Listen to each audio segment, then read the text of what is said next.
A gente não é superior a ninguém, nenhuma pessoa é inferior a nós. Então nós precisamos agir conforme esse princípio, sempre tratando bem as pessoas e sempre tratando com educação e com dignidade.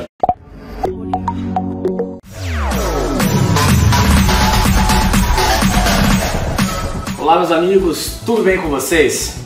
Hoje é um momento muito feliz para nós, aqui do Eternizando a Nossa Gente, que o nosso objetivo sempre é ouvir histórias, conhecer os nossos cachoeirenses, pessoas que marcam a história da cidade de Cachoeira Paulista.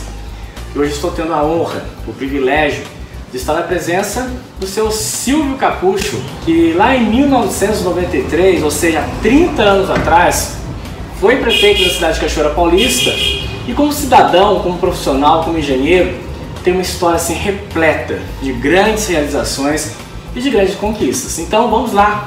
Seu Silvio, muito obrigado por receber o senhor aqui na TV Cidade.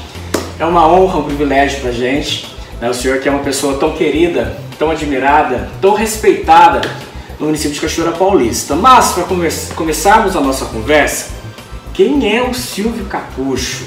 Conta um pouquinho dessa linda história de vida pra gente. Bom, meu pai era Joaquim da Silva Ungel, minha mãe era Alcista Ungel Capucho. Eu nasci lá na Usina, no bairro da Usina, em 1943, e minha vida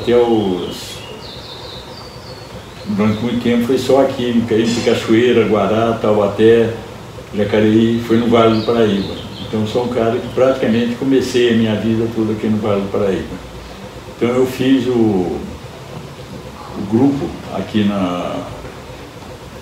no grupão aqui de Cachoeira, estudei o ginásio no ginásio Valparaíba, na margem esquerda, fiz o científico no Instituto Rodrigues Alves, lá de Guaratinguetá, e fiz engenharia na Escola de Engenharia de Taubaté, em Taubaté.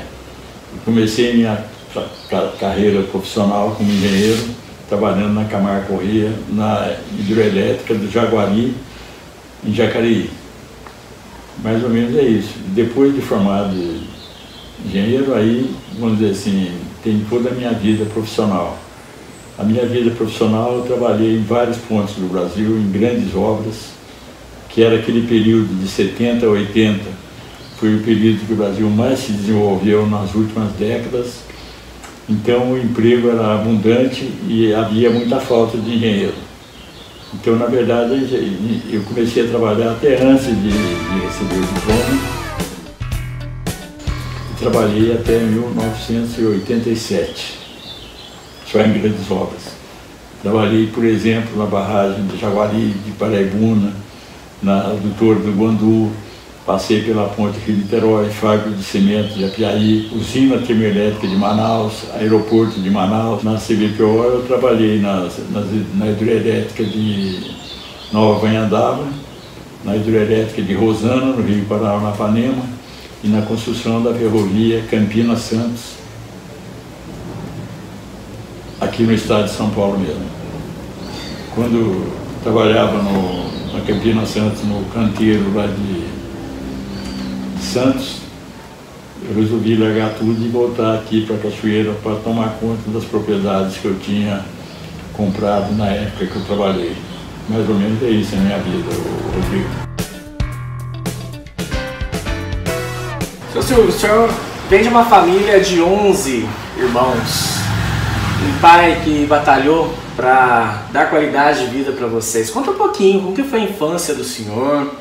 Até chegar à engenharia não foi fácil, né? Como o senhor disse, que a engenharia, que hoje continua sendo uma profissão nobre, mas naquela época não tinha engenheiros e automaticamente a formação de engenheiro era muito difícil. Até chegar, como que foi a juventude, como que foi a adolescência do senhor, da zona rural, vindo para a cidade? Na verdade, na usina eu morei pouco tempo. Quando tinha uns 6, 7 anos, já o papai mudou para a cidade. O senhor nasceu em?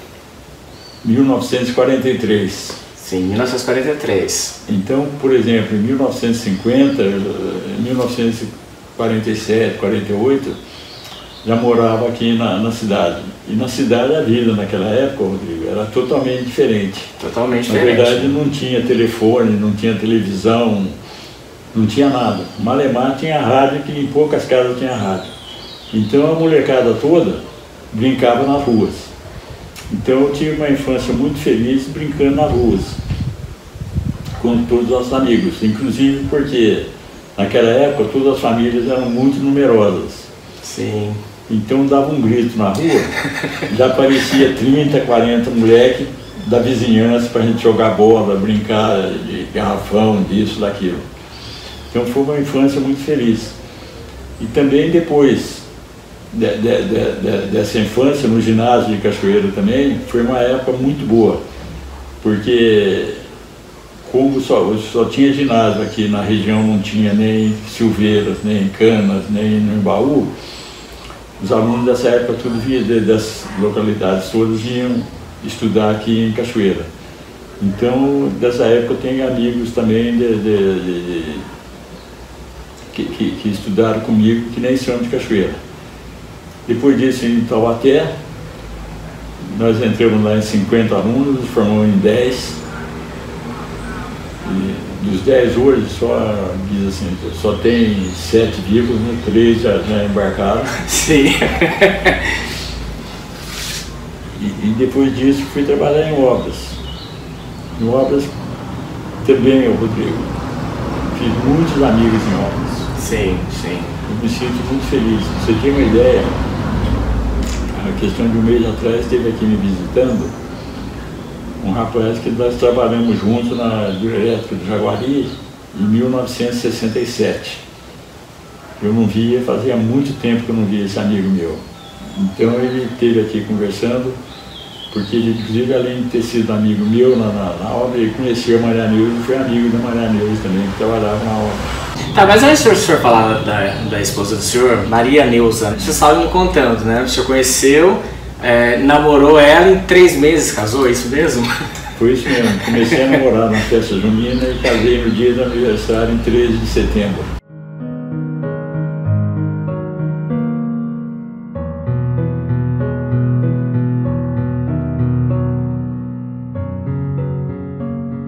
Sim. Casei no dia do meu aniversário para não esquecer a data. 13 de setembro, aniversário do senhor? Que legal.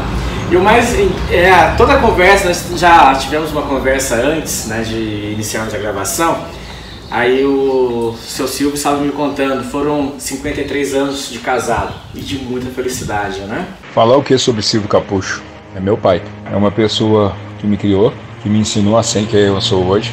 Todos os meus valores que eu tenho hoje foram frutos da educação dele e de minha mãe.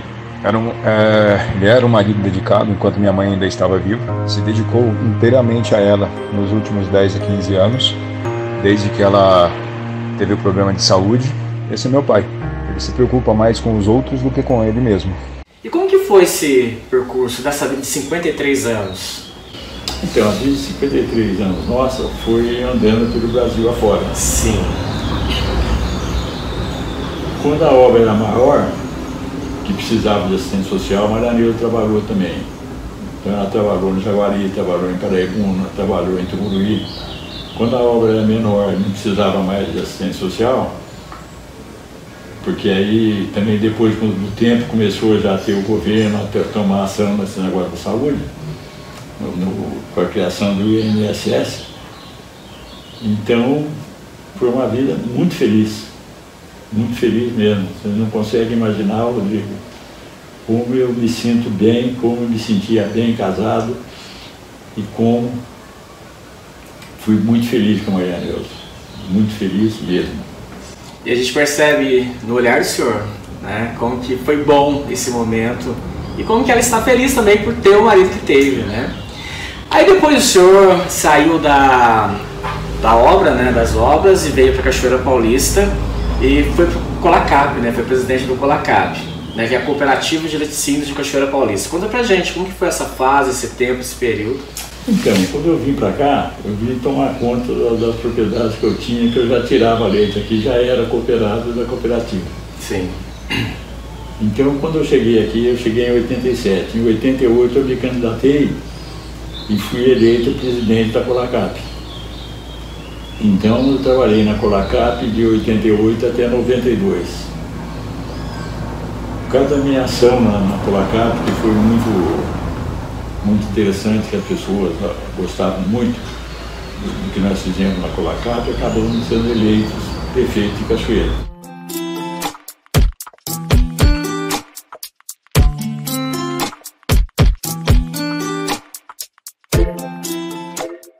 Isso foi em 92, você só assumiu em 93, né? Em 93 eu assumi a prefeitura e saí em 96. Sim. Que também foi uma época belíssima para mim. Eu sempre gostei de ser prefeito porque eu gosto demais das pessoas. Sim. Então o fato de poder interagir com praticamente toda a população de Cachoeira, para mim foi uma coisa interessantíssima. Eu gostava demais do contato que eu tinha com as pessoas em Cachoeira. Enquanto prefeito, seu Silvio, qual seria ou qual foi o maior legado que o senhor deixou? Que o senhor, assim, ao terminar o mandato lá em 96, pensou, cumpri minha missão? Olha, eu acho que o maior legado que eu fiz, que eu deixei, foi na área da educação. Na área da educação, porque as crianças que estudaram na minha época tiveram alimentação, tiveram estudo, tiveram bons professores. Resumindo, eu dei muita atenção para a educação. Inclusive, eu encontro hoje muita gente daquela época que falam da merenda escolar. Então, vamos dizer assim, naquela época também não tem nada que ver com a época de hoje. Sim. Naquela época era muito específica e a legislação que existia naquela época não existe mais hoje. Mas eu acho que o maior legado que eu deixei foi na educação e na saúde também. Porque na saúde é a mesma coisa. A gente tinha os postos de saúde e tinha a Santa Casa que atendia tudo. Naquela época também a Santa Casa conseguia ser autossuficiente. Porque com o dinheiro que o governo mandava pelo SUS, dava praticamente para a Santa Casa fazer custear todas as suas despesas, e a prefeitura só construiu e ficou administrando o pronto-socorro. Então naquela época era assim. Hoje, quando cada vez mais o governo federal foi diminuindo as verbas do SUS, né, para os diversos procedimentos, ficou inviável. Então hoje praticamente a Santa Casa, não só daqui, como do país inteiro, passaram por muitas dificuldades e muitas diminuíram muito. Eu, por exemplo, na Santa Casa, em 1996, no final do meu mandato, eu fui operado na Santa Casa, que ainda tinha centro cirúrgico e tudo, eu tirei minha vesícula biliar na Santa Casa. Sim. Quem me operou foi o Dr. Aurelino. E até hoje eu agradeço muito aos médicos que me trataram muito bem naquela época.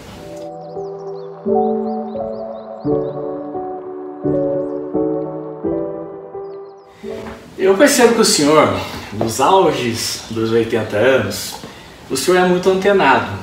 O senhor está na internet, tanto é que eu marquei essa entrevista com o senhor Silvio através da internet, né, conversando pela internet. E antigamente, vou falar antigamente, há 30 anos atrás, não se tinha as redes sociais, não se tinham as pessoas se manifestando da forma que se manifestam hoje. Enquanto homem público, afastado, né, da prefeitura há muito tempo, como que o senhor analisa? Hoje seria mais fácil ou mais difícil administrar uma cidade com as pessoas tendo a voz e podendo se manifestar através das redes sociais? Olha, Rodrigo, eu não consigo avaliar se é melhor ou se é pior. Sim. O que eu consigo avaliar é que é muito diferente. Sim. E as diferenças são enormes da época que eu fui prefeito, que eu fui presidente da cooperativa, da época dos administradores de hoje. Mas não dá para a gente saber se naquela época era melhor ou era pior. Se era diferente. Com certeza era muito diferente. Para a gente finalizar a nossa conversa, seu Silvio, as pessoas que estão assistindo o senhor, que sentem, né, um carinho muito especial pela sua pessoa, pelo profissionalismo que o senhor sempre teve durante toda a sua vida, tanto como engenheiro, presidente da Colacap, prefeito da cidade. Deixe uma mensagem naquela câmera para as pessoas que estão o acompanhando. Olha, a última mensagem que eu digo é aquilo que sempre norteou o meu procedimento. Porque a gente sempre tem que tratar todas as pessoas com igualdade. A gente não é superior a ninguém, nenhuma pessoa é inferior a nós. Então nós precisamos agir conforme esse princípio, sempre tratando bem as pessoas e sempre tratando com educação e com dignidade. Esse é o último recado que eu deixo. O senhor, que prazer imenso, que alegria estar com o senhor. Que Deus o abençoe, que o senhor continue essa pessoa iluminada. Convido você a curtir nossa página e compartilhar essa história de vida o máximo possível, porque Eternizando Nossa Gente tem esse objetivo: ouvir boas histórias e propagar também boas notícias. Essa é a sua TV Cidade, a informação em destaque.